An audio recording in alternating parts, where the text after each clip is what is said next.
भारत में यूनेस्को के 43वां विश्व विरासत स्थल असम चराईदेव गोदाम्य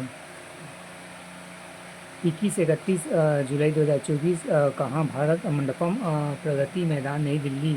उद्घाटन प्रधानमंत्री श्री नरेंद्र मोदी। यूनेस्को की महानिदेशक एवं श्रुति आद्रे ओजोलो उपस्थित थी। भारत पहली बार विश्व धरोहर समिति की बैठक में मेज़बानी कर रहा था। इस बैठक में 150 से अधिक देशों ने 2000 से अधिक राष्ट्रीय और अंतर्राष्ट्रीय प्रतिनिधि भाग।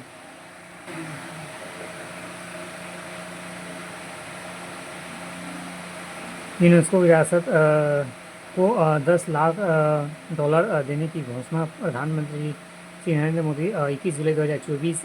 इस सत्र में भारत में असम स्थित चराईदेव गोदाम्य को यूनेस्को विश्व विरासत स्थल घोषित किया गया। यह भारत में 43वां स्थल है जो इस सूची में शामिल हुआ। भारत की संस्कृति विरासत श्रेणी में असम की पटकाई पर्वतमाला में स्थित चराई देवी गोदाम्य को संस्कृति श्रेणी यूनेस्को विश्व धरोहर स्थल के रूप में मान्यता दी है।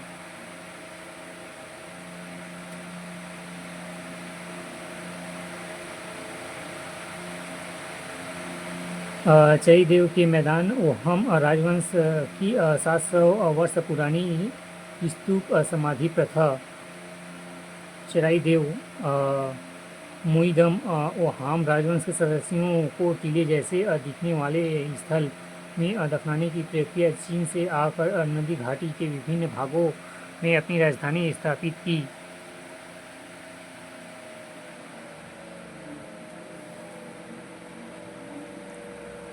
तैओहम राजवंश ने 12 से 18 शताब्दी तक ब्रह्मपुत्र नदी घाटी के विभिन्न भागों में अपनी राजधानी स्थापित की। उनमें सबसे अधिक पवित्र चराईदेव था, जहां ताईओहम के पटकाई पर्वतमाला में तलहटी में स्थित चौचू सिउ काफ के अधीन अपील पहली राजधानी स्थापित की थी। यह पवित्र स्थल जिसे चेराय दोई चेतामदोई के नाम से जाना जाता है। ऐसे अनुष्ठानों में साथ ही पवित्र किया जाए तो ताईओहम की गहरी आध्यात्मिक मान्यताओं को दर्शाते थे। वास्तुकला की विशेषताएं। मोईदम की विशेषताएं उधमदार कक्ष होती है जो प्राय 2 मंजिल होते हैं, जिन पर मेहराबदार मार्गों में पहुंचाया जा सकता है। कक्षों के बीच उसमें स्थान बने होते हैं तथा मृतकों के खून के शाही चिन्हों, हथियारों और निजी सामानों के साथ दफनाया जाता है। विश्व धरोहर समिति के 46वें सत्र का लोगो।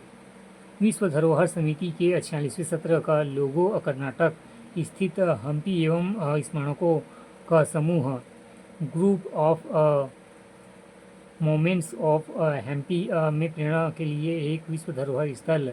इसे लोगों में हम्पी स्थित विजय एवं विठलम मंदिर के सामने स्थित पत्थर की रथ स्टोन चैरिटीज को प्रदर्शित किया गया है, जो एक प्रतिष्ठित स्मारक है। इसे लोग प्रतीक चिन्ह में टैगलाइन यहाँ सह नौ यश एवं यह टैगलाइन संस्कृति में नहीं, जिसका हिंदी में अर्थ है हमारा गौरव बढ़े में और ग्लोरी और ग्रो। उल्लेख है कि यह टैगलाइन प्राचीन संस्कृत ग्रंथ तैत्तिरीयोपनिषद से ली गई है। विश्व धरोहर अभिसमय। विश्व धरोहर अभिसमय वर्ल्ड हेरिटेज कन्वेंशन को औपचारिक रूप से वैश्विक संस्कृति एवं प्राकृतिक धरोहर के संरक्षण संबंधित अभिसमय convention of concerning the protection of the world culture and natural heritage के नाम से जाना जाता है। इस अभिसमय को यूनेस्को आम सम्मेलन 16 नवंबर 1972 को अंगीकृत अडॉप्टेड किया गया था। यह अभिसमय प्रथम 20 पक्षकारों द्वारा अनुसमर्थन रिफ्लेक्शन किए जाने पश्चात 1975 में लागू किया गया था। वर्तमान में विश्व धरोहर अभिसमय के पक्षकार देशों की कुल संख्या 196 है। भारत विश्व धरोहर अभिसमय का एक पक्षधार है। भारत के 14 नवंबर 1977 को इस अभिसमय अनुसमर्थन किया था।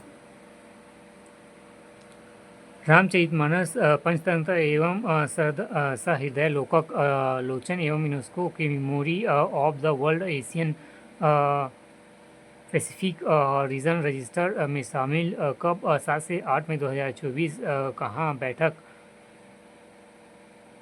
Ulaanbaatar Mongolia. Memory of the world committee for the Asian and Pacific मोकैफ 10वीं बैठक में इंदिरा गांधी राष्ट्रीय कला केंद्र IGNCA द्वारा प्रस्तुति 3 भारतीय रचनाओं को यूनेस्को में memory of the world Asia Pacific region register शामिल किया गया था। रामायण रामचरितमानस गोस्वामी तुलसीदास पंचतंत्र विष्णु शर्मा एवं सहृदय लोचन पंडित आचार्य आनंदवर्धन।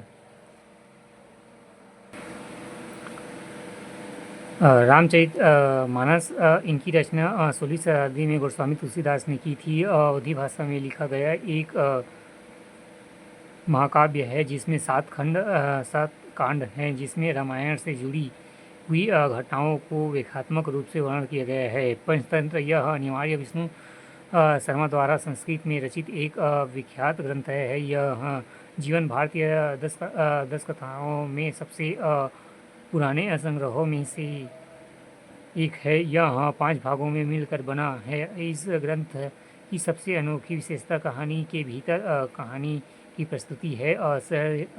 सहृदय लोकन यह आचार्य आनंदवर्धन द्वारा अलंकृत लिखित एवं भारतीय काव्यशास्त्र में एक कलजयी रचना है। दार्शनिक अभिनव गुप्त ने इस पर एक भाष्य लिखा है।